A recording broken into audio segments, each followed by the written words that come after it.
How do you motivate yourself to do something that you do not enjoy but you deem important, like studying for exams? Good question. Ask yourself what would motivate you. First of all, don't be studying 8 hours a day, because that isn't going to work and you're not going to do it anyways.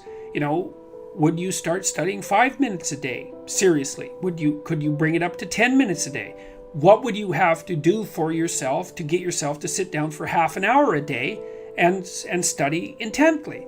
Like maybe you'd have to, I don't know what you'd have to do, like have a beer at 6 o'clock at night or something, or maybe you'd have to go for a walk in the park or go out for coffee. It's like, imagine that you're sitting down with a stupid, undisciplined child and you're trying to get that child to do something useful. And you say, okay, look, I want you to do X, it's necessary, but you can pick how much of it you're going to do, and I'll give you what you want if you do it.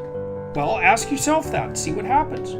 So don't try to tyrannize yourself, try to negotiate with yourself and use some reward and see how that works. And start slow, maybe you're not very disciplined and the best you can do is half an hour of studying a day.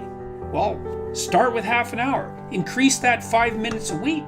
If you do that, that's a lot. If you do that for a year, then by the end of the year you'll be studying 4 hours a day.